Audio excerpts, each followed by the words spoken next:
We're live. The broadcast is live, gentlemen. So I fucked up and didn't post the patron alert for this, so we're gonna give people an extra few minutes to get here. My bad.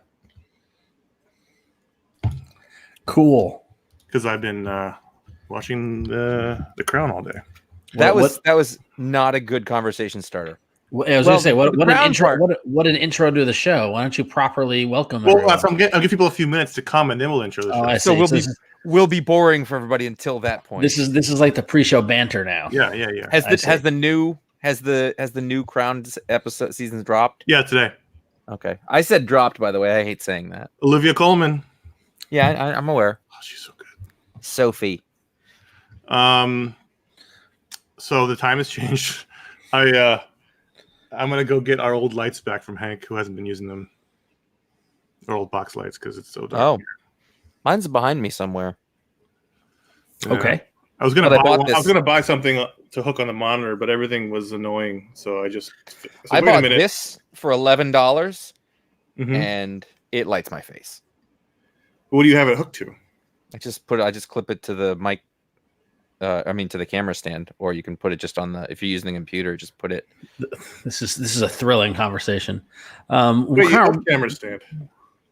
I have a little tripod because the camera sucks on the computer, so I have a webcam that I use instead. Oh. Yeah, I use a webcam. I use the Logitech HD 320. Mine is C922 Pro Stream. Sounds like a droid. It's not the droid you're looking for, though. Well, so do we have any, do we know what we're going to talk about here? Yeah, we have the first two topics ready to go. You can talk about we can talk about the thing I haven't seen yet. I'm not worried about spoilers. No, we're not. We're going to talk about the year-end show. Okay. Oh, okay. Fair. Topics. You got to be prepared for the guardrails and the guidelines that Connor lays down. How was it full last night? Yes. Yeah, it was not. It wasn't assigned seating, but the theater was really nice. Like big leather, Was it a landmark? Seats. Yes, it was. Yeah. I didn't know there was a landmark. I used to go to those in LA all the time. Connor loves landmark. We were sort of near the front of the line to get in, so we got seats no problem. And then, it was full, but it was all old Irish people and old film nerds. There were no young people. There were no. When I saw it, granted it was during the day, but it was like I sat in the back row because this was the first time I'd gone to a showing where I didn't have reserve a seat, and so I managed to get I actually had a perfect seat, middle back row, and it was almost perfectly aligned with the screen, but it was just a sea of white heads. White hair. So Josh, when you said that it was film nerds and Irish people, did they go see it because they thought because of the name? Was it a sea of Irish people because they're like, oh, the Irishman, this movie's about us? I don't know. They're very provincial. They like to see things about them.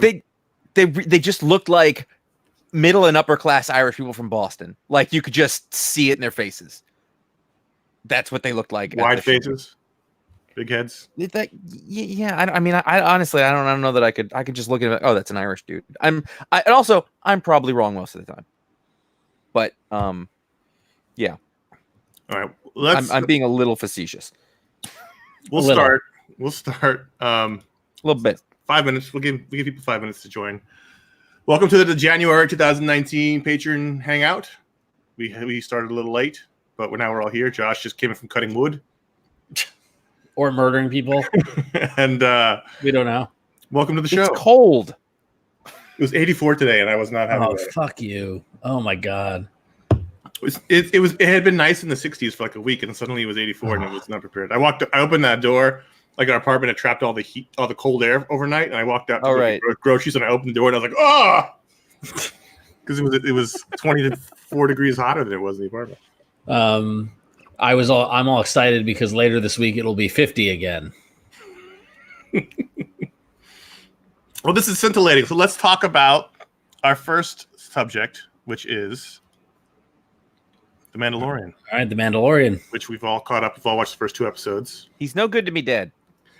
So what I love about this show, by the way, is that since 1983, it's pretty safe to say that all Star Wars fans have ever wanted was more Boba Fett content. Mm-hmm. And now essentially we're getting it, but it's not Boba Fett and it doesn't matter. Like you could just that last phrase is really the key. It doesn't matter. It doesn't matter. We got a dude in a costume that looks like Boba Fett, and he's a bounty hunter, and he's doing cool shit. If you think about it, this was what everybody wanted in 1987, and if this had come out in 1987, then now you'd be saying, "What are your all-time favorite TV shows?" Josh Ronicon, it'd be like Twin Peaks and The Mandalorian. Like that. This is would have sucked in 1987. No, but like this is what we wanted, and if this had come out when we were kids. Somehow at this level, which is the only reason why they couldn't do it, was this been their greatest thing that ever happened to our lives. My other assessment after watching the first episode was this is as close to watching somebody make a TV show out of us playing with our action figures as it's ever going to get. Yeah. Well, see, those are the sort of highline reviews of it, though. Like, and that's what a lot of people would have said about all sorts of things. Yeah. But I'm here as the resident, just massive snob, and I was like, no. It's actually really good. Well, you could do all the things that you just said and have it suck, but people are like, it's fine. But it's good, right? Well, then you would have the last. Oh yeah, no, it's the best. The thing is, what I find the most impressive about it is, it's really economical. Yes, it's like you take the Jon Favreau that made Iron Man. And then you have the Jon Favreau that makes this, and they couldn't be more different in how they relay information. You have the motor mouth Tony Stark talking the entire movie versus you get long stretches of the show where there's no dialogue. And when they do have it, it's really well like that scene in the blacksmith gives you so much information in the first episode about the character. It's not explicitly. He's not just running down his biography, but through the conversation. Now you understand why he took the Yoda kid away, because he was an orphan himself and he has soft spot for orphans. That was all given to you in the first episode in that conversation. Yeah, no, I mean, it's funny because you talk about that. Given this and Iron Man and everything in between, I am constantly surprised at how well-rounded and great Jon Favreau's career is turning out to be. And I think that as of right now, he's probably underrated as a filmmaker of this generation, and that he probably should be lauded a lot more than he actually is. And I know they made him a Disneyland. Did you see Chef? I love Chef. I did. I enjoyed Chef. Really? I enjoyed Chef. Yeah, I barely made it through. I hated it.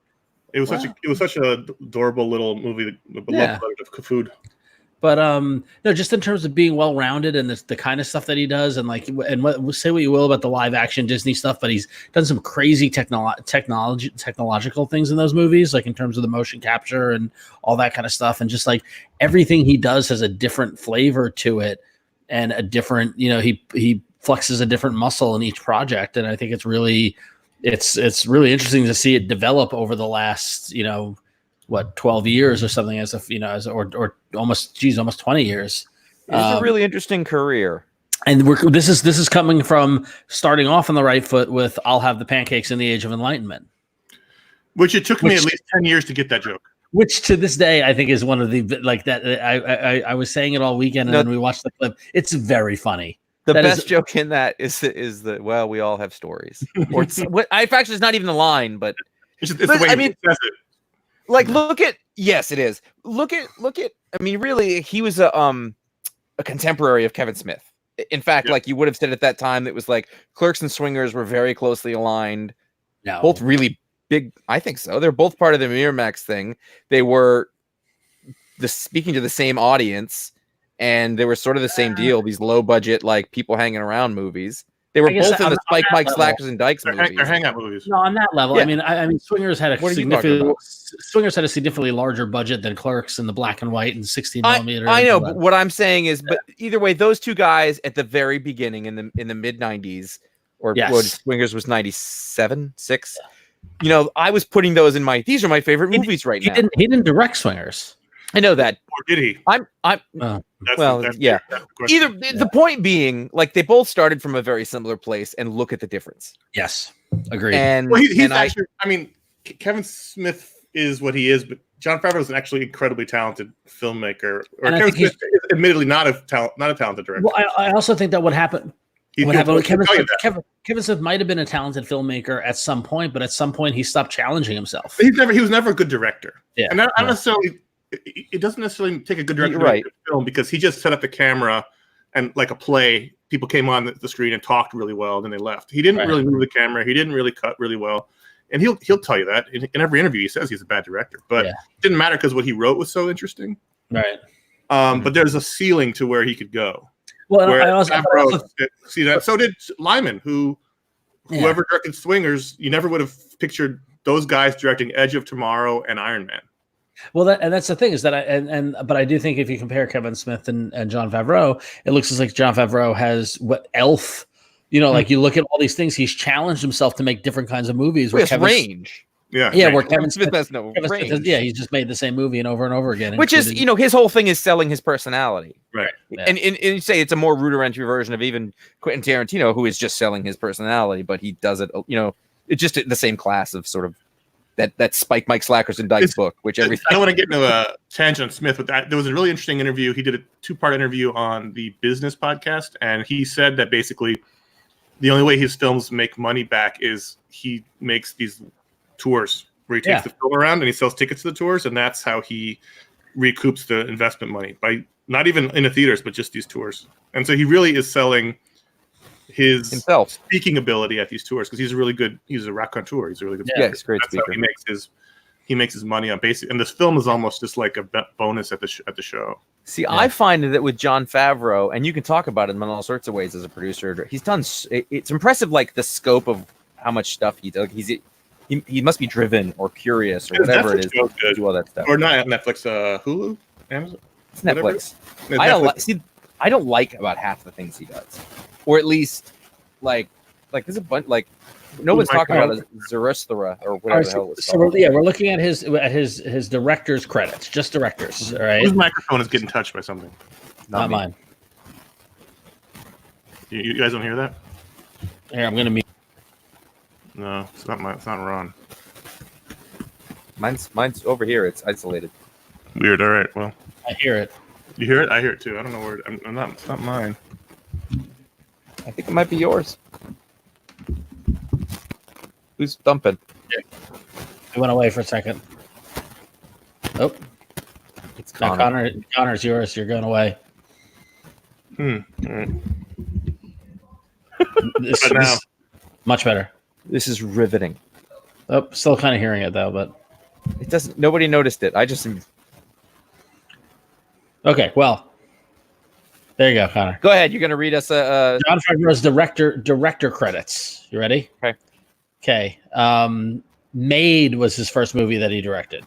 I was so disappointed by that. I look forward to it so much, and I was like, I did not like that. It was like Iron Man 2. His second movie, Elf. Great. That was only his second movie. Yeah, that was great. Third movie, Zathura, A Space Adventure. Never saw it. See it. Fourth movie, Iron Man. That did something. Fifth movie, Iron Man 2. Did not. Sixth movie, Cowboys and Aliens, which not good. Which we have too many memories of. Bad movie. Then Chef. Didn't like. You did. Whatever. Then The Jungle Book. I haven't seen any of those movies, but they're technologically impressive. Then The Lion King. Boring. And boring. And then that's it. And then now The Mandalorian. Like it's ridiculous. That's a great run. It's at least an interesting run. Yeah. The hits in there, and I'm gonna count Swingers because it's his movie. Sure. The hits in there were really big culturally, I want to say. Yeah. I mean, if you want to think about the impact of the things that mattered, there's Swingers, which launched a lot of careers and a style that was very big at the time. Yep. And Elf didn't launch Will Ferrell, but I think that put him in a different place. Yep. Also the last classic Christmas movie. That too. Yeah, that's huge. Iron Man. Well, hang on. Let's not diminish that Kurt Russell movie from Netflix last year. I really enjoyed that, and I'm kind of hoping they come out with another one this year. If they do, I'll watch it. I haven't watched the D+, the Noel one with what's her name, with Anna Kendrick and Bill Hader. It's getting bad reviews, but I'll watch it. Yeah. Also, let's look at Jon Favreau's TV directing credits. He has a lot of those. Not that much. He directed. I'll go most recent to back the Chef Show on Netflix, which is a documentary. Doesn't count. He directed the pilot of Young Sheldon. on CBS. Pilot work is great because you get paid for every episode after that. He directed one episode of The Orville.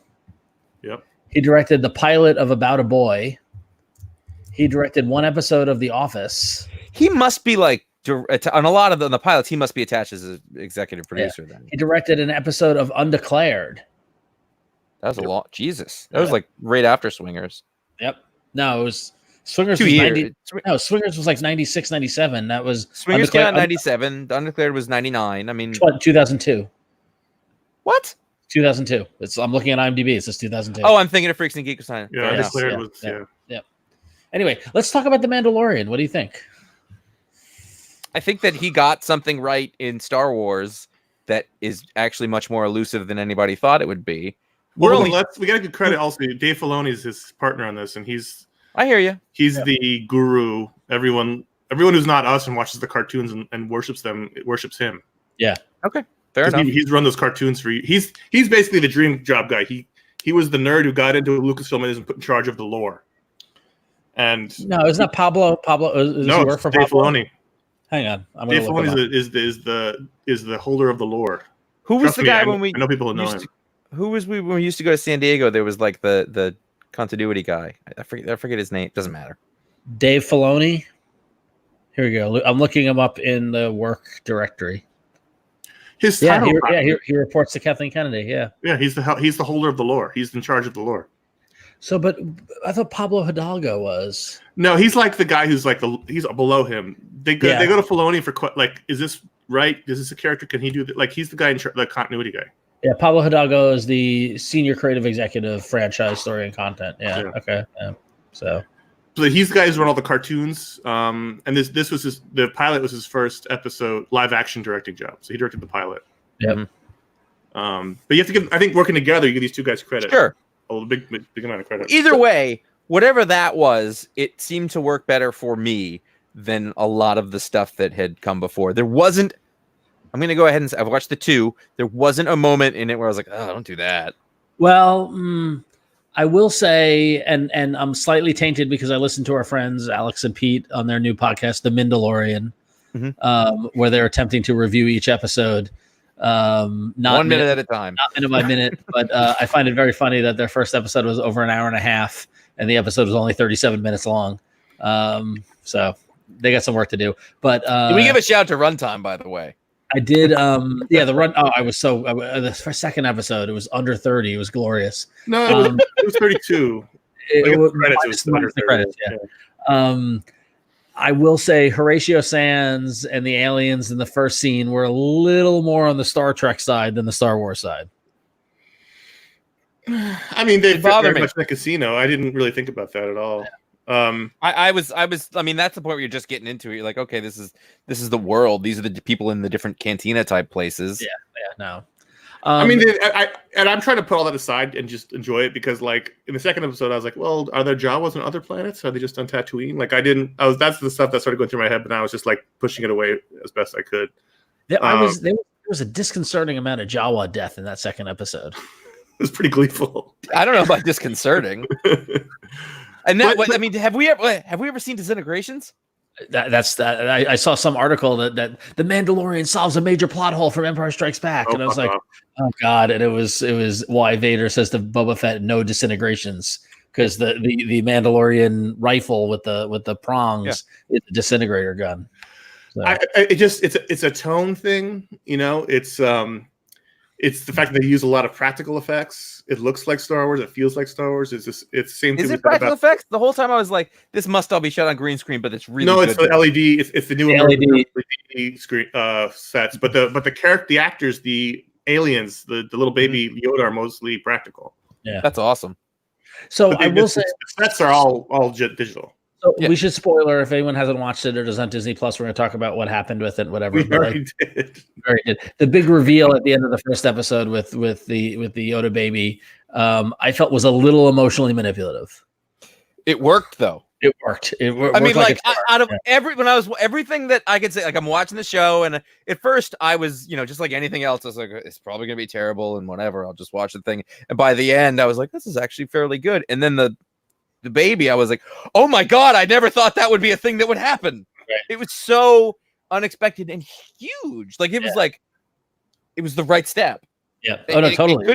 It could fall on its face still, but it was an area that's never been mined before, an area that can make every Star Wars fan gasp, make you ask so many questions. Like I mean, and in the second episode, you understand why there's a bounty on it and why Empire people want their hands on it, blah blah blah.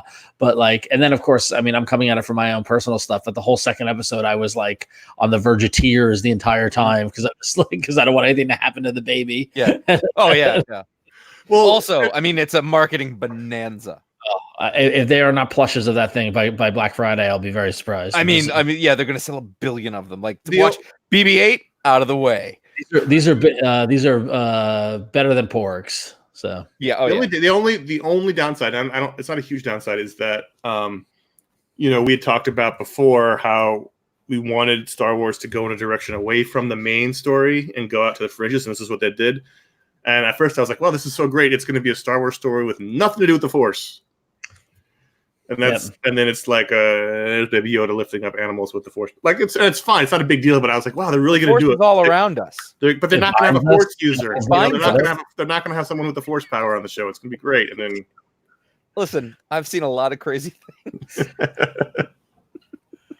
But nothing beats a good Mandalorian rifle at your side for disintegration. Did you know why I sent you the Rotten Tomatoes screenshot when I sent it? Did you pick up on that?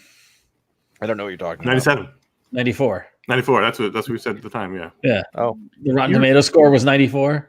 Nice. 94. I mean, it's incredibly good. It's only two. How many do we know? How many total? 9. There's 8, I think. Okay. Hang on. So here's my questions for you guys. What didn't work, if anything?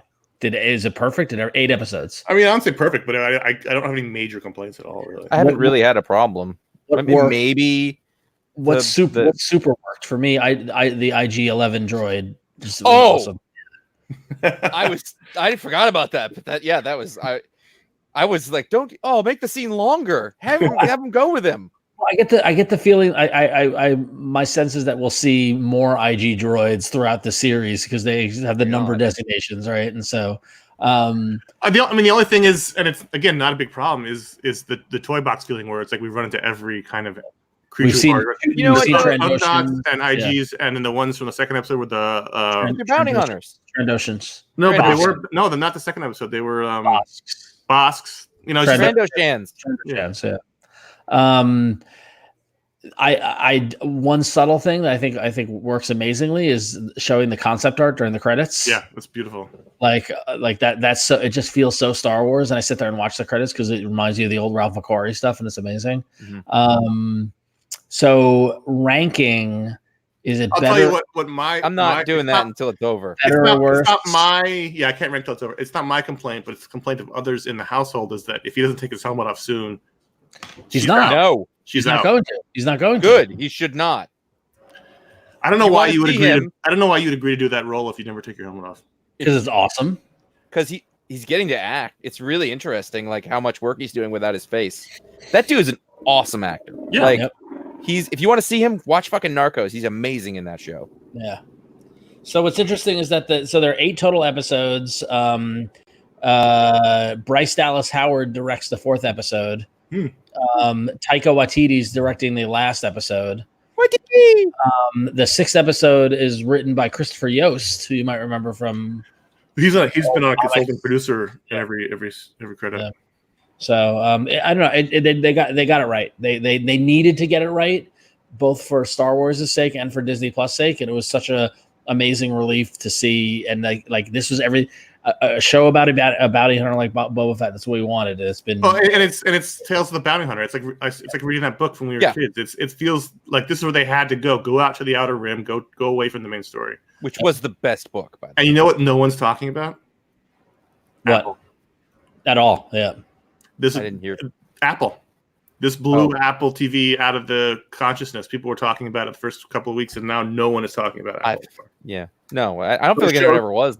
They were in the beginning. The first couple of weeks, those shows came out of the box and fell on their faces, and the guy in charge got fired. After really? The space show is pretty good. The talk show one, I watched one. I was like, The Jennifer Aniston show, yeah. And it was our not good. buddy Hank, who was on this Hangout a couple months ago, he's on a writer's room with a bunch of guys who have some experience, and they were telling him horror stories about having to work on Apple development shows. Like the restrictions that coming down from Apple are like incredibly harsh. Not surprised. They're a technology company, not a content company. Like, I'm not surprised by that at all. So no one is talking about it. No one. No one is talking about that later and put the hammer down with the Mandalorian. No one's talking. No one's talking about that Facebook program with Jessica Biel either. Yeah, no, Facebook Watch is a mess. Yeah, remember Yahoo did it? Like none of them have ever gotten that right. Everybody's making a whole big deal about the streaming wars, but this is like the bottom of the first right now. Yeah. Oh yeah. Because once HBO Max rolls out next May, and then once the Peacock. It's a terrible name. It's going to be interesting to see how it all kind of breaks down. And it was so funny. I was laughing. Did you see the news that Netflix and Nickelodeon made a deal and they're doing a whole bunch of animation stuff? And I saw somebody tweet, they're like, Netflix has got Disney by the jugular with this one. And I was like, really?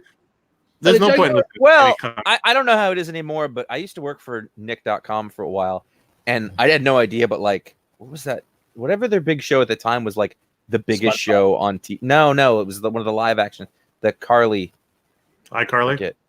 Yeah. iCarly was like, it had a bigger audience than The Sopranos at the time. Like it was, and I didn't really realize that because it's not like it's being marketed to or sent to us or whatever. So that's a big deal in terms of like getting kids, maybe more than Disney. Potentially. Because Disney's just like when we were kids, Disney was the only real like lasting brand for kids stuff. Right. It was the only one we knew. So for us, until we were like in junior high, then Nickelodeon. Yeah, but like that stuck there for us. Like, oh, that's the premier brand. Like that's the one. Kids didn't really have that distinction. I mean, maybe Pixar, which wasn't even part of Disney for a while. But you're right. No, it's extremely early, and no one knows where this is going to be, in even 5 years from now. So related topic. We're now less than a week into Disney Plus. What do you guys think? Is it worth it? Are you glad you have it? Mandalorian aside, have you looked at anything else? I didn't pay for it, so it's tough to say. There you go. I got a year because I have a phone, so that's fine. So totally worth it for me. I wasn't in a lack of content, though. It's not like I was like, oh, now I have something to watch finally. Go ahead. I've only watched two things, The Mandalorian and Steamboat Willie, which was the first thing I watched. But it's just like any other service. I don't really have time for... I've watched 4 or 5 episodes of The Dog Whisperer. Okay, cool. It's all that stuff. I do want to check out Jeff Goldblum's show, but... Here's the thing about Jeff Goldblum's show. And again, these opinions are my own. They do not reflect the Walt Disney Company, who pay me salary. I was very excited for the Jeff Goldblum show, and I'll tell you what, 30 minutes is a long time. He's a spice, not a main course. Yes, and like I feel like it could have benefited. He's leaned into him. He's leaned into the persona. Oh yeah, totally.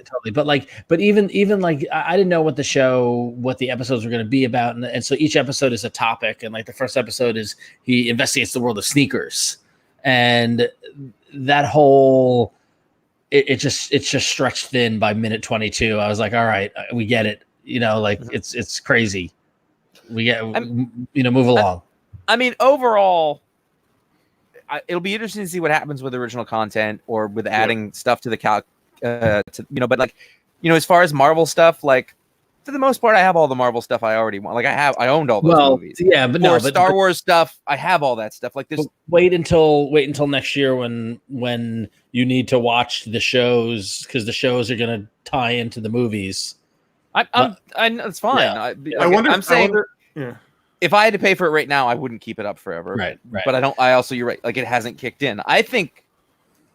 I don't know. Like it's almost.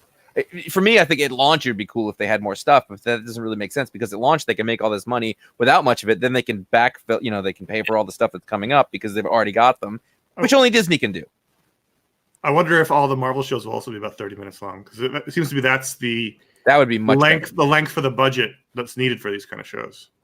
Do you know what I mean? Like, I feel like 30 minutes is about what you can afford to do a show that looks almost like a movie quality versus, an hour of Smallville or Agents of S.H.I.E.L.D., which doesn't look like movie quality.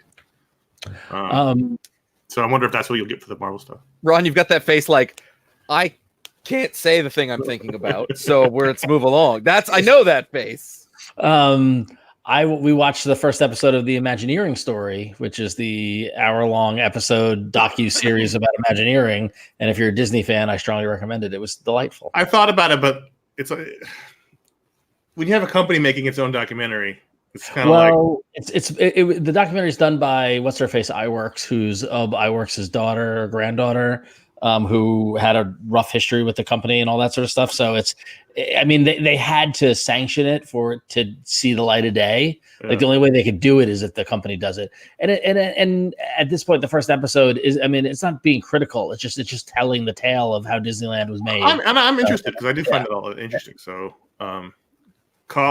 Coffee Machine says, I'm waiting for the iFanboy Plus show and their launch show, 3 jamokes on a couch in shorts. Ugh. Why didn't we have someone back then tell us not to wear shorts? Yeah, good question. We wouldn't have listened. Or the spin-off show about Josh's Lego TIE Fighter. It was also really hot.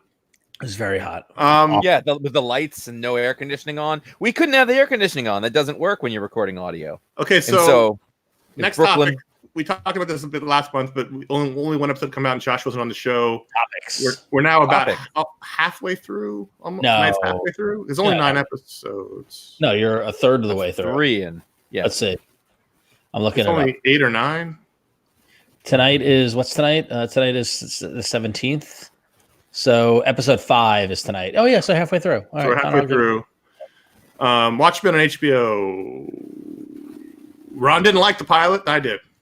I didn't love the pilot. I agree. Ron I didn't get it. I just I don't know what I'm watching. I thought it was well done. I just didn't see the connection to the source material. And then of course, once the what's her name, Jean Smart.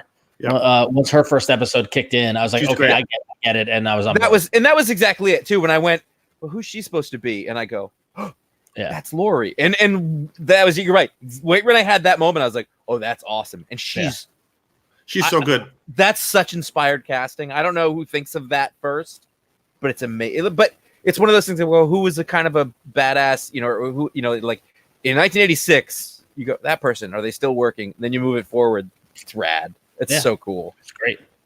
I think it's been really surprising and interesting and well made. I'm constantly amazed by how good it looks in terms of the design, the character design. Mm-hmm. It is very well made. It is very well made. I will say, okay, so someone, Kyle in the chat room saying, convince me to watch it. I'm not going to convince you to do anything, dude. But it will. Listen, pal. I don't need to entertain you. No, we're not going to play your game. Listen, I just love the Muppet movie. It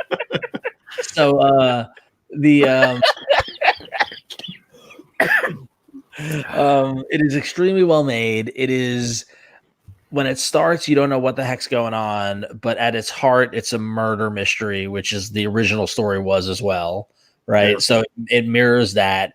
I didn't like what had become of the world in its wake, but I understand and how it was trying to be a little too close to what's going on here in the real world now, but it makes doing that then. Yeah, but right, exactly. But it makes sense. And then once you get through episode 4, it like, if you enjoy the comic and like the lore of the comics, this pushes every button you need. 3. Jean Smart's first. No, but once they reveal Jeremy Irons, that's when I feel like that reveal. Yeah, it was. Well, once they confirm I didn't know. Once they confirm it, yeah. I was like, I didn't know what I was watching at that point. And then, like, sort of when they confirmed it again, I was like, oh, because I was starting to get like, all right, this guy's a weirdo. Like, it's So a couple things. One, I think tonight's episode is supposed to be all about Tim Blake Nelson's character. That's what I've read. Awesome. Who was great. He is terrific. I think Josh said he would have been great. Rorschach. He would have been a great Rorschach. He would have been amazing. Just. He's a terrific actor. I love everything. He's always really, really good in whatever he's in, no matter how bad. He's awesome. He's awesome. Yeah. So in the chat room, people know this is only planned to be one season. It's a limited series, not a series. I listened to Damon Lindelof interview, and he said, "I have no plans for anymore. It's not in my hands. This is my story. If HBO wants to do it again with somebody else, wouldn't it be very Warner Brothers to do another?" But it also would kind of interesting to give another season to like a wholly different person and say, what is your Watchmen story? And Now, that's not to say they're not going to offer him $20 million because it's been very popular. Like to do another season, who hell knows? But he's got no plans. He said, "I haven't even thought about it. If they said do another season, I wouldn't even know where to start because I've never even thought about it." But I don't understand. My big thing with it is I don't really understand the appeal of the show if you're not a Watchmen fan, and I know that it exists, but I cannot wrap my head around it because when I'm watching it, I'm seeing lots of little nods to what is essentially for comic book people like a sacred text, and it's not bad. It's good. Like, and also like when they show Ozymandias, that's his comic book costume. Yeah. That hit me more than anything. Yeah. There was not a redesign. There were no leather straps or collars. Yeah. It was Dave Gibbons' fucking drawing, and it was amazing. And it looks great. Well, they said that it's not related to the movie, the comics. Yeah, obviously. But they like they not only said it, they did it, which I think is super impressive. And it's the sequel to the comic. But so I don't understand, like, somebody who just likes watching TV shows and doesn't really know the comic, or even if you've read it once. It's an interesting world, I guess. And I think the stuff that the stuff that comments on the society today is really interesting and relevant. It's no more a stretch to watch this than basically any other. No, but they're not. But they're not explaining a ton, so you don't know who any of these people are. Like when we saw Jean Smart, we figure out who she is. Like that's a big holy shit. But if you don't explain know, it later, she said she was one of them. Yeah, but that gets explained later. I know. It's just I don't know. It doesn't have that impact, and so without that part, I wonder again. But I don't know because I can't look at it as a person who doesn't know Watchmen, so it's impossible. Right. It'd be like a person who watched The Phantom Menace without ever, like the kids who all saw that was their first Star Wars. Like you can't do that. You they liked it. Don Johnson is underrated. I feel like he's in a new renaissance because he was one of the biggest stars in America in Miami Vice time, and now he's always really good when he shows up. Yeah. Yeah. And he's got great jeans because he looks terrific. Man can wear jeans. I'll give him that. I think the cast is really good. That's the other thing. We mentioned individual people, but overall, the cast is really good. I've come around on it big time on it. I think it is very, very good, and it's I'm as much as I don't like the idea of crossing medium to do a sequel or even doing a sequel at all of this. Like it is very, very well done, and and the thing is that like it doesn't change the comic, it doesn't change anything that happens in it. It's not, at least yet, it's not retconning anything, and it's building on what has happened in a way that like I haven't expected anything that's coming of it. I think that this Vietnamese woman is fascinating. The whole clock thing is fascinating. That was brilliant. So and the whole thing with the squids, like how they constantly who is dropping these squids. Well, it's also shoving it. Yeah, and it's also shoving it in the face of the movie. Yeah. He was like, we can't do the squid. And you're like, oh, yeah? Squid, bitches. And everyone loves it. Yeah. I'm it's impressive. It's really impressive. And I'm kind of shocked it's doing really well. I mean, for me, it really was like, once I figured out what it was and what it was doing, then when it clicked, I was like, oh, I'm totally into it. And I think that's been fun. And the directing's been good, too. It's been good. Yeah. What else? That was it for my topics. Wow. Topics. I've just been stuck in a Disney Plus world. What does that mean for you? Well, I mean, like, are you going back and watching all the old movies? Like, no. So far, I mean, I've watched twice now. I've watched Three Caballeros, which is my favorite, which is one of my favorites of all time, and just like. I mean, I don't know if Josh, I don't know if your kids would care or not, but put it on and watch it with them. It's just it's an educational film about Latin America through the eyes of Donald Duck, and it's amazing. And here's my question: are like the shorts on there somewhere? Yes. Like, so my favorite. So growing up, we had a VHS tape with like random shit on it, and on there was a Mickey short from 1938 called Mickey's Trailer. And what it was is that it's Goofy driving a car, pulling a trailer with Mickey and Donald in the back of it, and hijinks and shit ensue. It's amazing. And I found it on YouTube, and for years I would go back and look at it, whatever. I pulled it up on Disney Plus, and they must have done something when they digitized it. They got rid of the film grain. I bumped up the colors. I have no idea, but I've never seen this cartoon look better. It's from 1938, and it looks vivid and amazing. I think a lot of it's been restored. Yeah, this is the problem with the app for me. It's like I don't know. I can't find anything. Discovery is terrible. Yeah. So like, where can I find a shitload of Chip and Dale cartoons? Because it's the same thing as DC Universe. They both have almost the same interface. It's hard. You can't find anything. Well, so what's interesting is that like I'm not using the phone app. I'm using the Android TV app, which has a great Apple TV app. Yeah, which has a great interface. And all I did was go to the Disney section, and if you go down, it was Mickey Through the Years, and like the fourth one over was Mickey's trailer. And then I think after I watched that, a Donald Duck one was recorecommended, and I've watched a bunch of Donald Duck and Chip and Dale ones since then. Those are the best. Are all the Pixar shorts on there? Because I was looking for. Yes. I was looking. Was Paper Man a Pixar? No, Paper Man's not Pixar. That's Disney Animation. Was that on there? That's a good question. It should be. I'm pulling up the app now. My favorite short that's come out. Yeah, somebody else just mentioned that can't remember. It doesn't remember what last episode. There's no recently watched list. There's no continue watching list. There's some really rudimentary shit that like Netflix figured out a long time ago. Continue watching, but they'll add all that. They'll add it all. I know, but I have to go. If I stop halfway through, I gotta go find it again. Like it's. Yeah. Ron, have you been watching the X-Men cartoon? I have not watched it. I've not watched a single. I have very little interest in watching cartoons from when I was a kid. Like episodically, like we tried that with G.I. Joe, and it was like, this is fun for a little bit.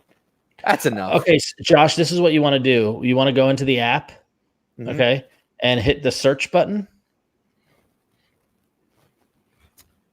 Live direction here. You ready? Seth, you don't know what you're talking about. X-Men cartoon does hold up. No, it wasn't even good at the time. All right. Search.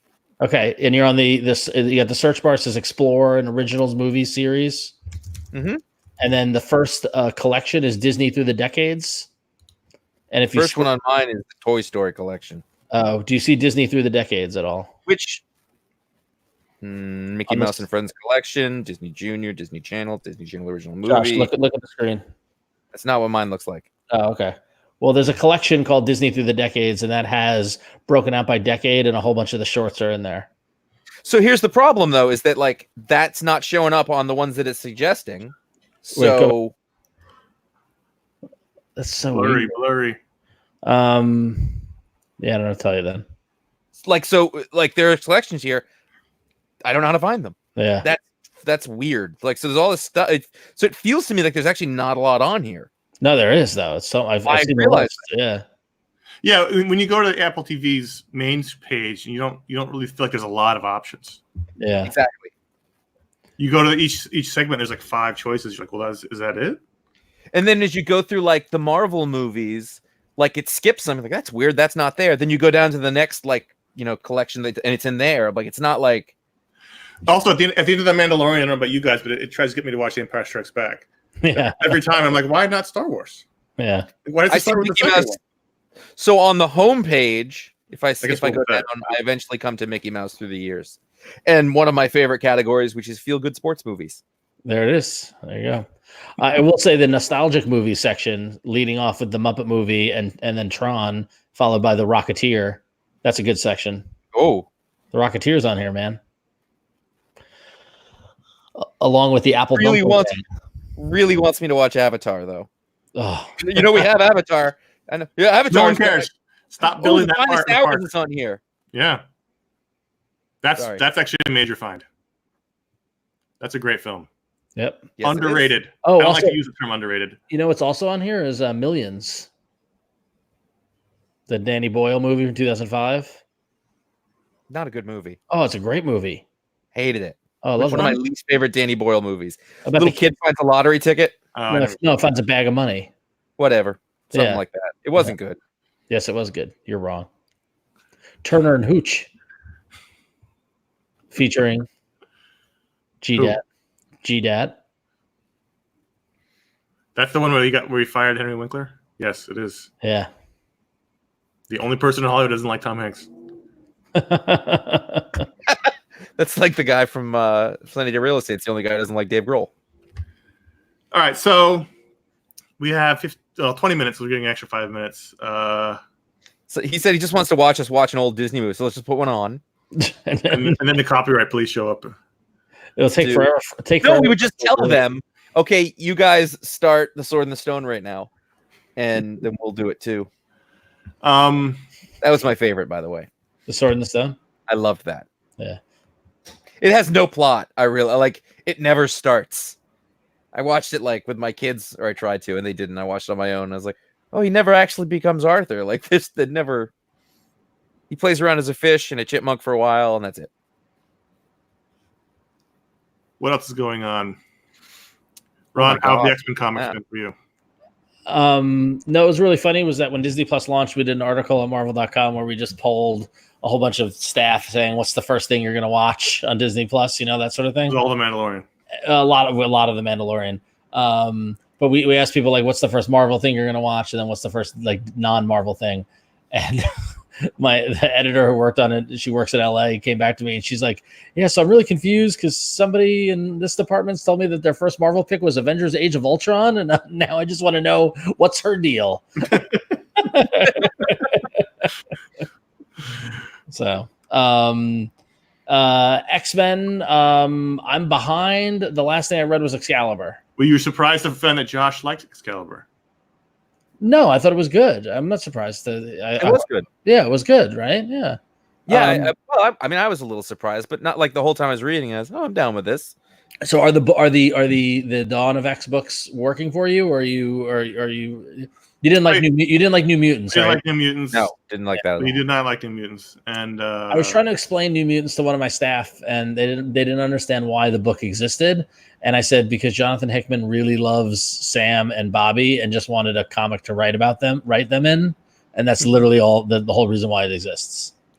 It didn't do a good job of explaining who they were and what they could do. If you weren't a Mutants fan, you're totally lost. Right, but it's for New Mutants fans. I mean, that's right, how many of those are left? Right. More, you'd probably be surprised. More well than you can imagine. Yeah. That's working though. I can imagine a lot. The main book, X-Men. It's been all right. Second one was better than the first one. It's pretty X-Men-y. Yep. What was? Oh, X-Force we didn't like either. I don't think I read it. You didn't read it, and I didn't like it. Okay. Ben Percy wrote that though. We liked Marauders. We liked Excalibur. I didn't love Marauders. It was fun reading it, but I was like, I don't want to keep reading this. Right. I don't care. I don't want to keep reading this. So what else in the comic world are you guys enjoying? Like what's the, if you had to recommend one book to read, any publisher, what would it be right now? That is hard because it would have been because it all sucks. It would have been a Superman book up until recently. I think it's hit the wall. We might have hit the wall on it because of what they're doing to the identity. Yeah. We weren't going to say it. We tried to talk around on this week's show. Why? Because it's not out yet. The story hasn't happened. There was an article in the Washington Post about it, wasn't there? Exactly, but the issue was just solicited. Yeah. Oh, jeez. So they've ruined the whole build-up already. Yeah. Well. What is the one? I can't. I mean, we're not doing the show, so my brain is shut off. With Connor, it's between the two the Walmart books. Yeah. The Walmart books? Yeah, the Superman and Batman Walmart books. Oh, really? Wow. Yeah. Can you get those in comic stores? Yeah. They're out. They've been putting them out. They're great. Oh, cool. Good. They're really good. And at Marvel, the big surprise someone mentioned in the chat room has been Black Cat. I've really been enjoying Black Cat. Yeah, Black Cat's really good. Yeah. I'm trying to think of what I like at Marvel right now. Not just Marvel, anything. Anyone? I know. I was just like we were talking. I mean, one of my favorite things right now is ongoing is Mark Russell's Red Sonja at Dynamite. Yeah, it's Mark been Russell. No, but it's a really good book. It's kind of unusual Mark Russell. It's not your normal kind of Mark Russell. Yeah, and like for a Dynamite book, it's spectacular art. Yeah. Really strong. We like Wonder Twins. This is also Mark Russell. Yeah, which is more your traditional Mark Russell. Jimmy Olsen's been fantastic. I can't we were just talking about X-Men. Now I can't think about it. Old Man Quill's been really good.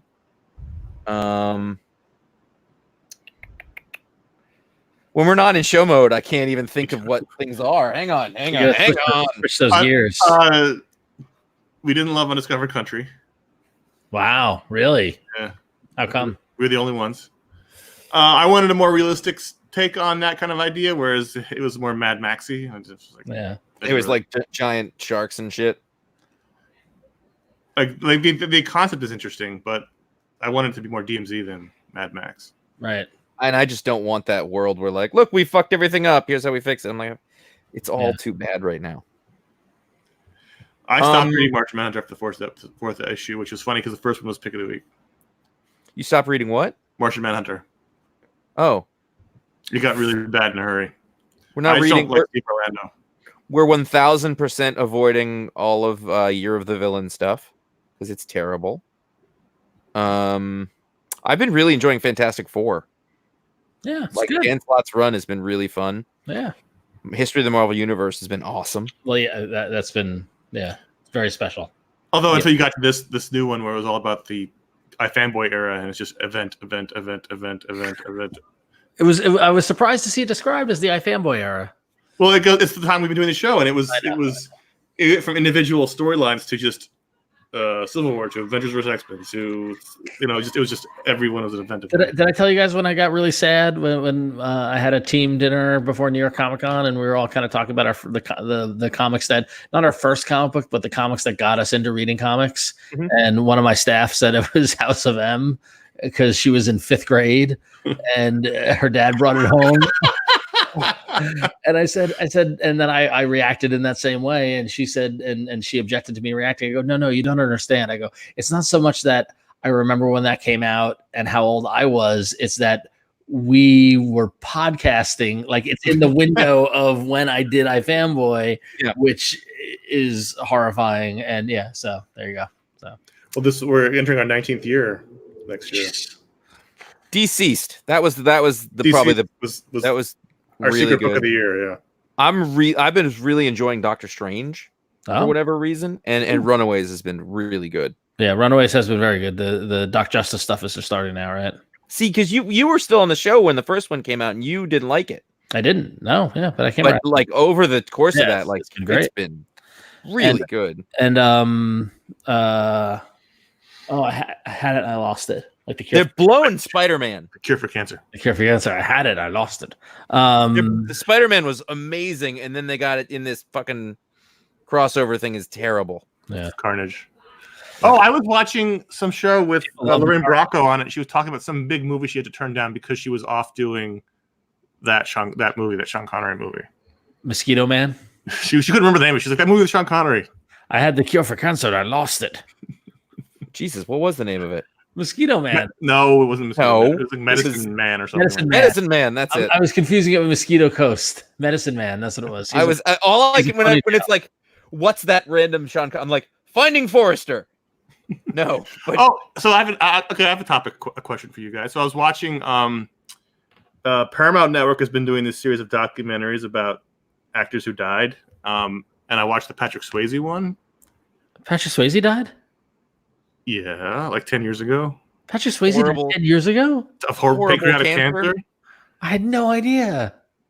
And it occurred to me that when we were kids, he was like one of the biggest stars. He was. Until until his career falls apart after Point Break.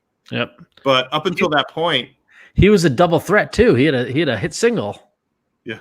But like if you think about it, he was like this omnipresent big movie star when we were kids, and I sort of forgot how big of a I love Patrick Swayze, but I forgot how big of a star he was. So let's take a look at Patrick Swayze's IMDb listing.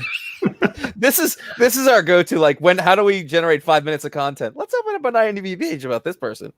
So, he really hit a good. I mean, it was Dirty Dancing '87, right? Like he'd been around, started in '79. He was on an episode of MASH. Yeah.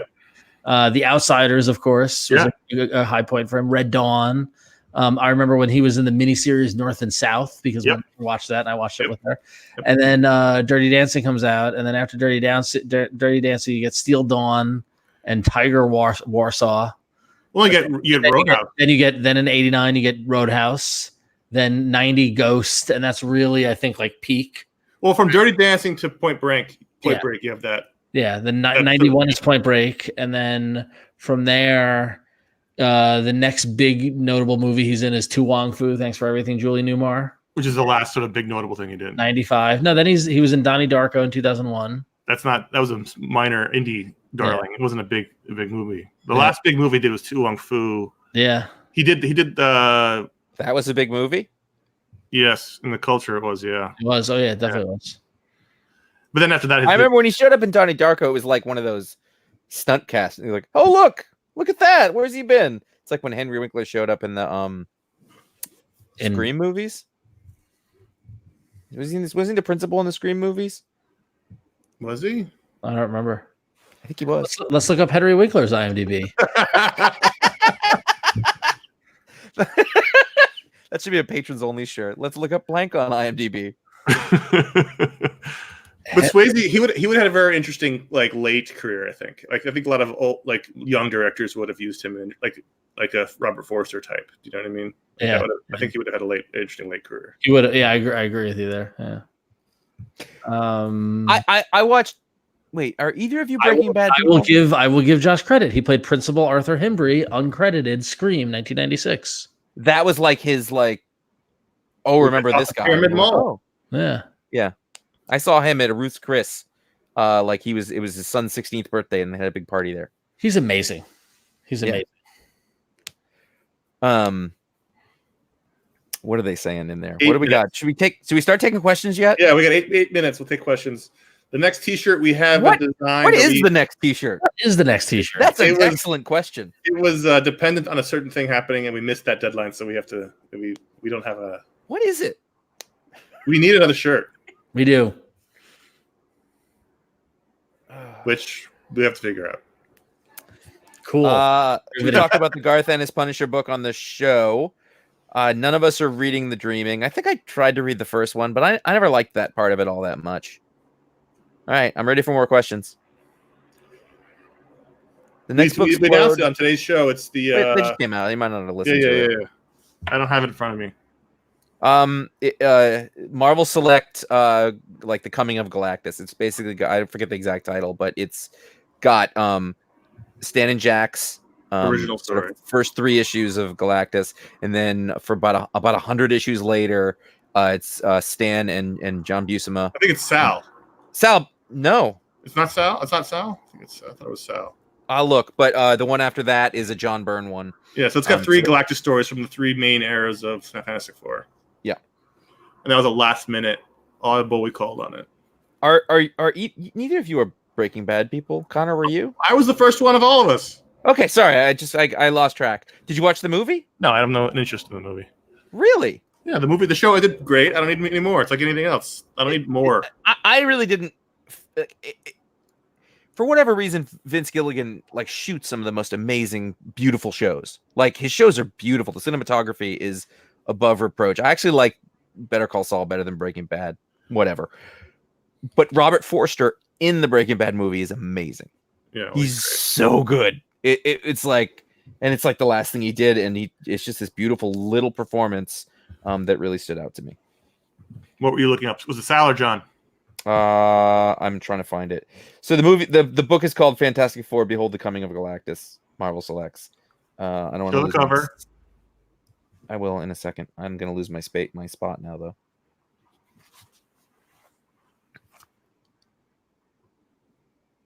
It's not focusing. That's all right. We can see it. All right. So it's John Buscema. It was John Buscema. So it's that's fine. You're right. I've just been saying it the way that I said it when I first got the How to Draw Marvel comics. How to Draw Comics the Marvel Way. So it's Fantastic Four 48 through 50, then Fantastic Four 120 to 123, and then Fantastic Four 242 to 244 by John Byrne. Those that's a good era. Those 200s. I'm about halfway through. It's delightful. I mean, not giving, but it's so. And the early 60s. Jack's interpretation of the world at that point is super funny. Ron, there's a question for you. Yes. I've been deep diving at X-Men after House of Powers. What story should I absolutely read? Well, Seth, you could read my personal favorite X-Men event, Extinction Agenda, which has some great Jim Lee as well as John Bogdanove artwork. Oh, John Bogdanove. there's the classic Dark Phoenix saga, which everyone knows about. But if you ask me, From the Ashes is the better story, and that's Claremont and Paul Smith, not John Byrne. From the Ashes is probably the best like single trade of the X-Men that you could pick up, in my opinion. So there you go. Or go pick up the Neil Adams stuff, just because I love the artwork on that. It's amazing. How do you feel about like the 90s sort of late Chris Claremont, Jim Lee-ish? Like, do you like that stuff still? Of course. I'm I don't know. I tried to read it at that point. Do I like the comics that had me get into comics? Yes, I still like them. No, the late 90s stuff in college. Is that what you're saying? Oh, Claremont left in the early 90s. Yeah, maybe it was. You're talking about Jim Lee, like X-Men #1, 25 covers. That you're talking about? That's what you're talking like, about? Does it still hold up? Are you talking about like Marrow, Maggot era? I don't even know. It's all a blur to me. I'm wondering if you still like the stuff that got you into comics. Sure, you were a kid, but like if you read it now, would you still like it? Of course. We're reprinting X-Men 268, which is the first issue of Gambit, and like one of those, like they've been doing a lot of like facsimile editions where they're just reprinting the comic completely, like including the ads and everything. And one of they're called make readies, where they're like color printouts of the comic before it goes to the printer, and it was just like on the table. And I literally stopped in my tracks and went, ooh, and went back and looked at it. Yeah, I love that. That's like going back to like your first, like the first records you bought when you got into music and that sort of thing. So some things I go back to that I used to like, and they're amazing, and some things I go back to, ooh. Yeah. Well. So yeah. Adam asked, "Are you all going to watch Irishman on Netflix or wait to see it in theaters?" You must have missed the beginning of the show in which we talked about Josh having seen it last night. I saw it when it came out, the day it came out. Ron hasn't seen it yet, but he's planning on it. Aiming to go this week. I was so worried I wouldn't be able to see it in the theater. Yeah, but like, Josh, don't you think that you should see it in theater? Was I right? I mean, it's. I mean, I wasn't going to let that not happen. Right. If this is I'm trying to be. You're not going to get to do this again. Yeah. And you're not going to get to it's a movie. It's Martin Scorsese. He shoots movies. He says Marvel's not cinema. I mean, but what I'm saying is like he made it to be a movie. Yeah. The fact that most people will not see it in a movie theater is so wrong. I heard it, and I know we're going to talk about the year-end show, Connor, but indulge me. Someone I know said that it's basically an action movie. What? Okay. That's not correct. Cool. Shane? No. Shane. Not at all. Cool. Not at all. In fact, I would say most of it's not action. I'm going to tell you something. There are scenes in that were the finest acting I've ever seen Robert De Niro do, and he did stuff I've never seen before. Yes. I went, oh my God. And oh my God. Pesci is, to me, the standout. Yeah, like I know he hasn't been doing much lately. He's not lost his state. I don't know. It made me sad that he's retired because he is so good in this movie, and he's playing against type. And there's all these people. There's all these people in it who don't even have anything to do. That were just like, I'll be in the movie. Amazing people that they just. Yeah, it's Ron. You're in for a treat. It's not an action. Movie. And I mean, doing several months of deep diving on Goodfellas ain't gonna hurt. All right, that's fair. Because our Boardwalk Empire people in this movie.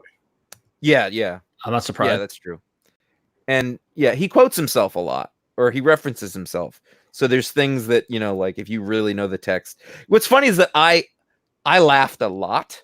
It's funny. It's very funny. Much of the theater did not. I was like, don't they know this is funny? Like they didn't seem to. It's very funny. It is very funny. It's all water under the dam. But it's not an action movie. I don't know why someone would say that. I'm going to follow up after I see it then and find out some more information there. But if you're a cinema lover or Scorsese, I mean, God, see it in the theater. It doesn't feel long. It's long. It's almost 4 hours. It's long, but it doesn't feel it.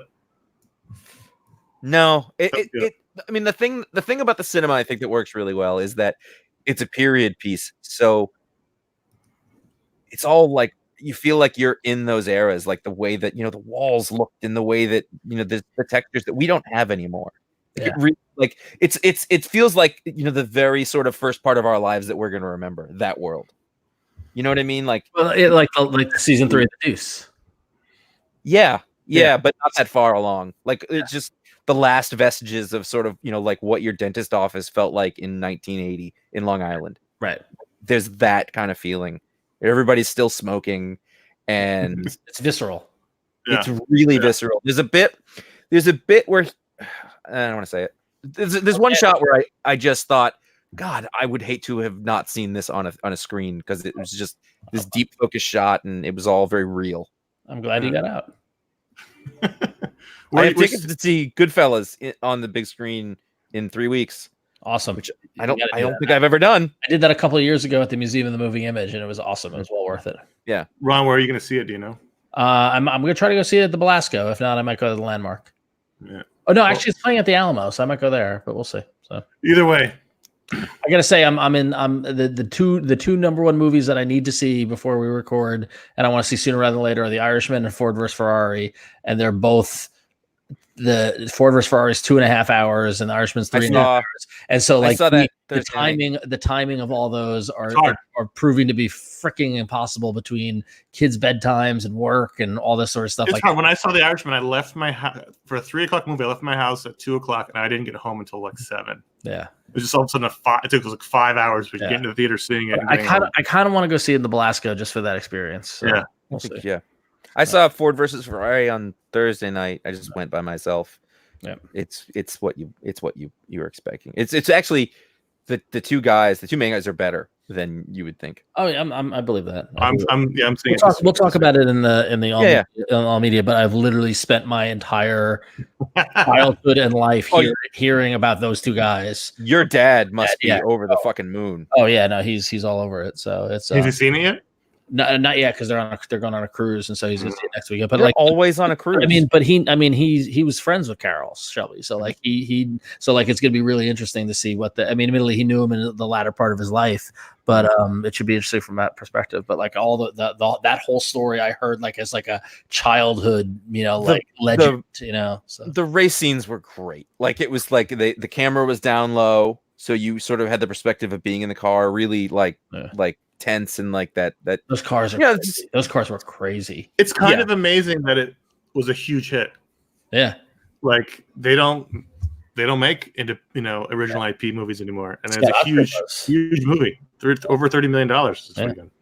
So beat out all the IP retreads. Charlie's Angels.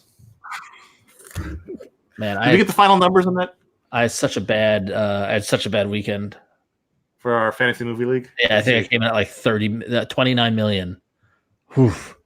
Yeah. I lost the bonus and I'm down. I dropped from Fabricio says, is being in a superhero movie a GDAT disqualifier? Try finding a movie, a guy who hasn't been in a superhero movie. Right. There's not one.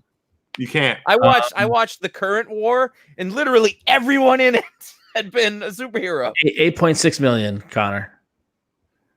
What's the bonus movie?